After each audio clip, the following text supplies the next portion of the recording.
And now it's going to be Frank. No, it's Frank, mate. Anyway. Hat-trick. There you go. There you go. 03717 You are listening to the Sports Bar Weekend on TalkSport. I'm Adam Catterall. Carlton Cole alongside me. The question is Frank Lampard the right man for Everton? Are Everton the right team for Frank Lampard?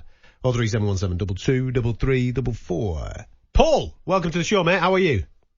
I'm doing good, boys. Friday night, weekend's here, so good lad. A bit more cheerful than I would be. That's the attitude. Payday as well, yeah. Payday as well. Now listen, Paul, everybody has heard you on here before, mate, from the Toffee Blues. Give us your thoughts on everything that's going on at the moment, pal.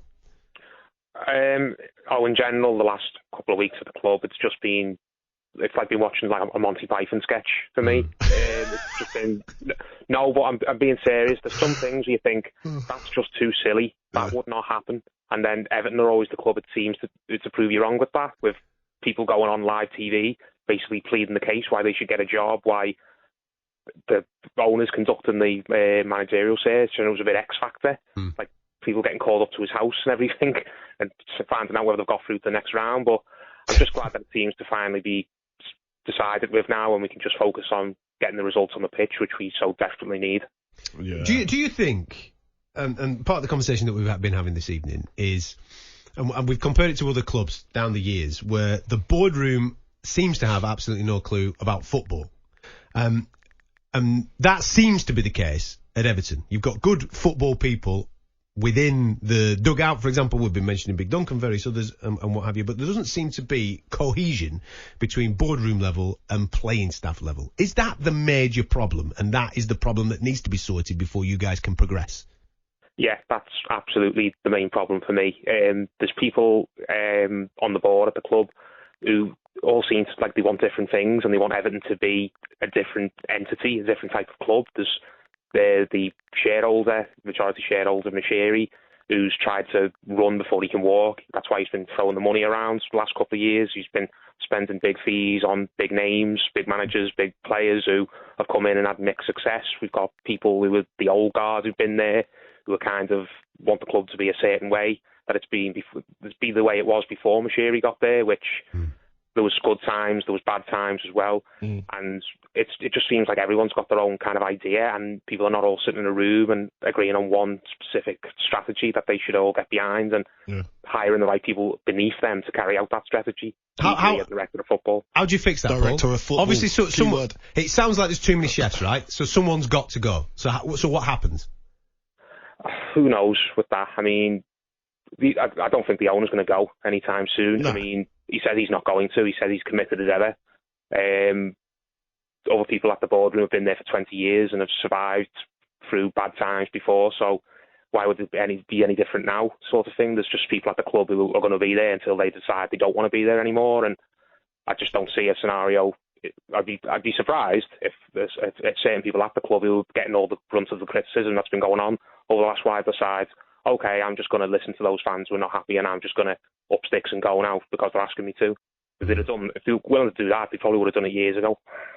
So, okay then. So if they're not going to go, can you bring someone in to be the link between that boardroom and the playing staff in order to have proper football conversations? I'll do it.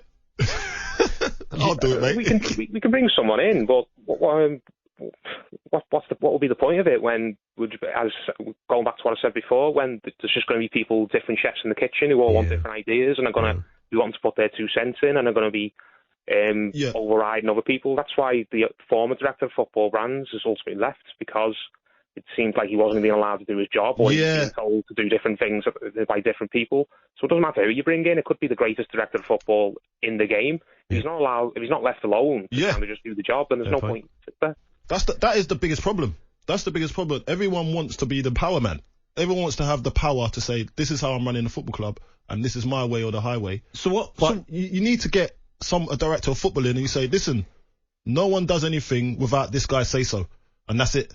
And then just leave him alone, leave him to it. But I'd love that if that happens, but again, it involves people at the club who've probably got a lot of egos and a lot of money, willing to put their egos to the side and say, okay, I'm willing to trust this guy and just leave him to it. There's just certain people who want to be making the decisions because they want the glory that will go their way if those decisions that get made end up being the right ones. Okay then. So Can Frank Lampard, under those circumstances that you're talking about now, can Frank Lampard be successful at Everton? I mean, overall, I'm satisfied that Lampard's going to come in.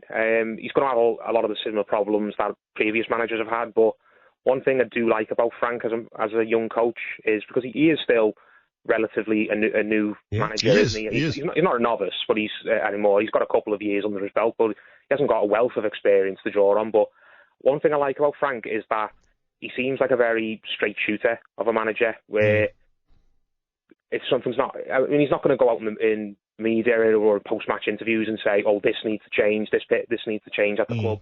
But I do think he's a man of principle, where he wouldn't have taken this job in the first place if he was basically told, "Well, you're going to come in, but this person's still going to be picking all the players. This person's going to be picking kind of who's going in and out. You're not going to have a say in this. You're not going to get a say in that. You're not going to have any input in the academy." I think Frank's the type of guy who would say, "You know what? No, thank you. Then I'll wait for another job offer." So if Frank's taken the job, you've got to assume he's been given some assurances, and certain people are going to hopefully keep the word to him. Yeah, well, I hope so, because if that does happen, he can and he's allowed to just go and do his job, and the board or anyone that's above trying to get involved in what he's doing, then it will go wrong, and he wouldn't take that job. You're right, he wouldn't take that job if that was the case. I think Lamps is a man of principle, and he knows. But where you guys might find it, they might still intervene. So they might tell him one thing to get him over the line, and then still intervene. That's where the problem is. Paul, would he have been your choice, or what would you have done? Out of all the candidates who are realistic, then I guess he'd have to be your first choice. I mean, I would have been content if Ferguson would have got it to the end of the season, and then we'll take stock in the summer, and then we'll decide whether or not he was going to be the long-term answer.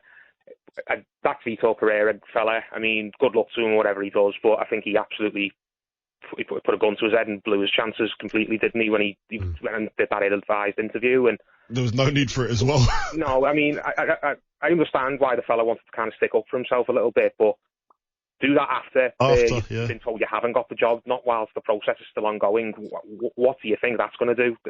Fans who are already against you, that's not going to impress them. It was really, really naive. And to be honest, looking at Vitor Pereira's CV, there wasn't an awful lot on there to suggest he could come into a struggling Premier League club and turn the ship around very quickly, which is what needs to happen at Everton, because 4 or 5 points above the relegation zone, that we could very easily go down, and that would be unthinkable for Everton fans. We can't have that happen. We need to get wins now and get up the table, even if it's only 4, 5, 6 wins for the end of the season. Just get over the line. Yeah. Put on, I think, 19 points, but I don't think we're staying up unless we get over 30. Yeah, I think you're right, Paul. I think top man. Thank you. I think the Pereira thing, I think he knew he wouldn't get the job, so he just thought he'd back it up and go on TV and say and try and back himself. You know what I mean? He went full 2-footed on the fans, didn't he? That was Paul McAllister there from the Toffee Blues fan club.